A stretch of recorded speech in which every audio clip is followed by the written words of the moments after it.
Oh, can't you see? We're running out of time. You gotta lose your mind if you think you're doing fine.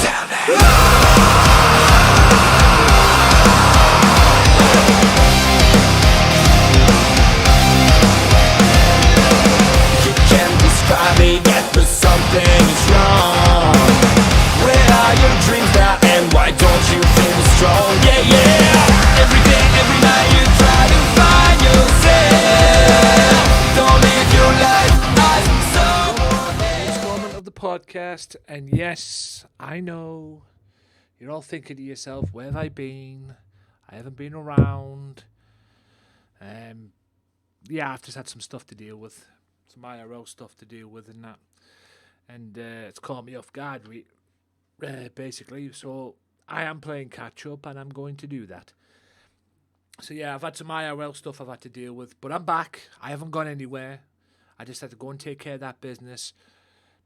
In a way, I'm still taking care of that business, but I'm back now. I've got my head cleared. I've got everything sorted out. I'm back.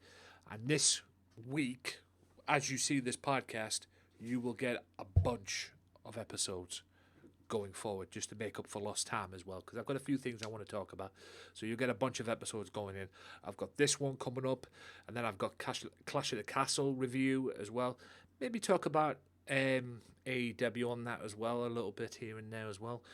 Also, I want to talk about I'm going to talk about one of them today. I want to talk about another memory, if you will, in professional wrestling, which I'll talk about in another video. But today I want to talk about Jake the Snake Roberts. That's right. Because August 2nd to August 1st, 2022, even though it didn't air until August 8th, I believe, which was on a recent an edition of WCW Worldwide or a WCW program. Even though it happened on August 2nd, it was 30 years to that day that Jake the Snake Roberts made his debut in WCW by coming through the crowd and attacking Sting, dropping him, DDTing him, getting the snake on him until the whole locker room came out and chased him away. Yeah, you all remember that?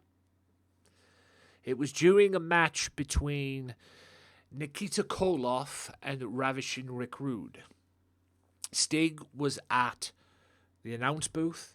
He had to stay at the announce booth. Otherwise, if he came down anywhere near that ring, he would have had to vacate his title shot, which led to the raffle drawing that saw Ron Simmons get the title shot.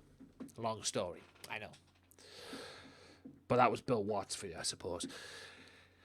But unfortunately, Cactus Jack came out, interfered in the match, and Sting had no other choice but to come down and help Nikita Koloff. And as that was happening, the brawl was taking place, and Rick Rude almost got thrown over to a bunch of referees.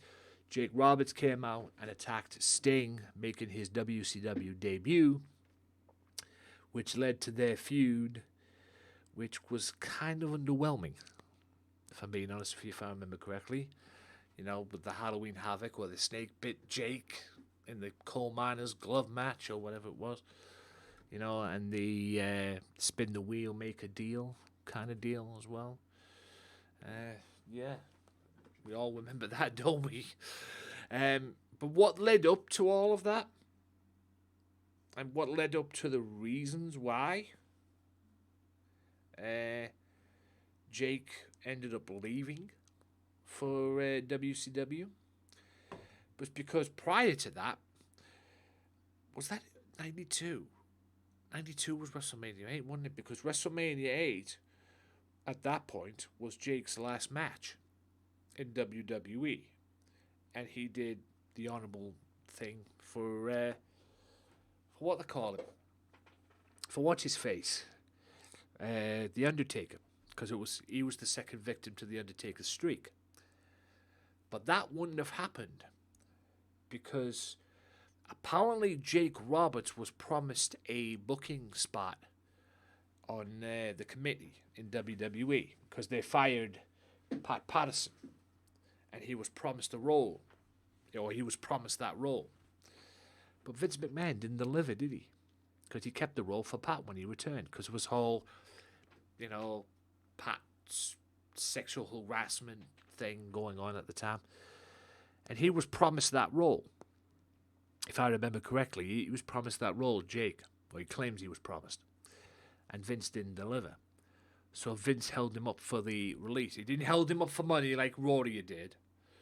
He held him up for his release. He says, either give me my release or I don't give you your WrestleMania match. Jake got his release. He went out and did the WrestleMania match and did the job for The Undertaker. Which led to the whole situation because 90-day release clause, the 90-day no-compete clause, during that, I believe Jake coughed up quite a hell of a deal with WCW, like a big money contract with WCW at the time. But the previous booker, boss, whatever you want to call it, came in, that he did the deal with, ended up leaving just as he was about to debut. Bill Watts came in and basically tore the contract that Jake had already signed, tore it up right in his face. And then he had no other choice but to work for less money. So basically, Bill Watts fucked him. Basically. And that's why there's always been beef between him and Bill Watts. I mean, quite frankly, there's always been beef with every wrestler and Bill Watts, if I'm being honest with you. And then it all led to the match, which led to, I think Sting was number one contender, but he was told, if you get involved in this match between Nikita Koloff and Rick Rude, you will lose your title shot.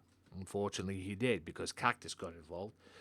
And Sting, being the wrestler and the man that he is, he had no other choice but to stand up for himself and risk his title shot.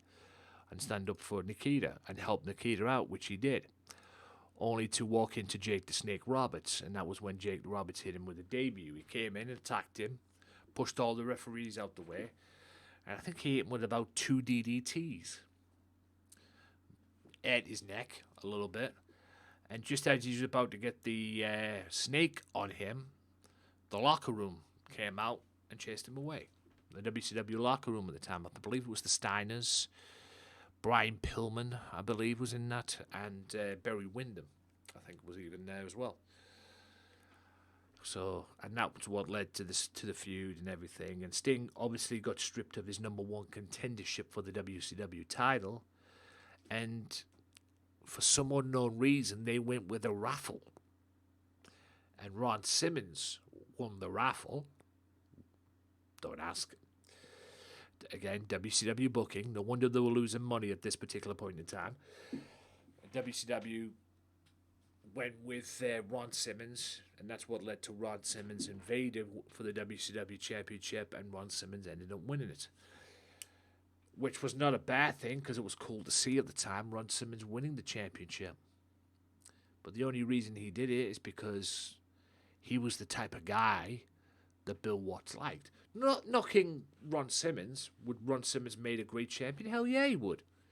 You know, he would have put it down. I mean, I would have probably put the belt on, or give Ron Simmons an opportunity at that particular point in time. Heck, I would have gave him a chance at the WWE title when he was Farouk.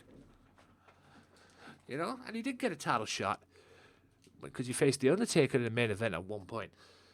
And I would have gave him a chance at the championship and being the champion. He would have been a great heel champion, in my opinion. But the only reason he became the champion to begin with in WCW is because Bill Watts likes them type of people. He likes the old, rugged, athletic sports guy, you know, because he was one himself. You know, if Hogan was around, would he have got the title shot? Probably not. And Hogan would never have worked with Bill Watts. He even admitted that himself. Because around about that point, I think WCW were trying to talk to Hogan, but he didn't want to have anything to do with Watts. But yeah, that was the type of guy that Bill Watts liked. And I can't remember who he lost the belt to.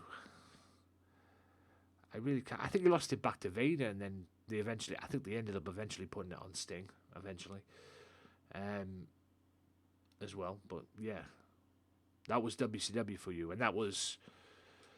I mean, the matches that Jake had during his run were good. You know, he had some good matches. I think he had a match with Dustin Rhodes at one point as well. Pretty good. But it was kind of lackluster. And I suppose that's what happens because him and Watts had a fallout. He walked out on Watts, and Jake ended up suing WCW and winning. And Ted Turner's policy was that if you sued WCW, you'd never come back. And obviously Jake couldn't come back. And about 96, he ended up returning to WWE, as well as popping in and out of ECW. But yeah, what did you think of Jake's WCW debut? If I can find the link to the video, I mean, I got this from Diamond Dallas Page's Facebook. If I can find the link to the video, I'll drop it in the description below. But yeah, what was your take on that? 30 years since that. Think about it. It was crazy. And that all happened in the summer of 92. About, what was it? Was it April? May, June, July, August. About 3-4 months after Jake's last match at WrestleMania 8 for WWE. It's crazy. Crazy, isn't it? I hope you enjoyed this podcast, ladies and gentlemen. Let me know what you thought of that. Jake the Snake Roberts WCW debut in 1992. And if you remember his run, and you were around at that time, drop it in the comments, whether you're watching this on Facebook or the YouTube channel. So I will be back with another episode of the podcast. Like I say, I promise. I've got Clash of the Castle review as well, and plus another blast from the past. So until next time, until them videos, guys, I'll see you then. And thank you for your patience as well on the podcasts. Like I say, IRL stuff comes first, ladies and gentlemen. You got to take care of that business first. And once you take care of that business, you got free reign. So until then, guys, thank you so much, and I will see you on the next installment of the podcast. Peace out. Oh, can't you see?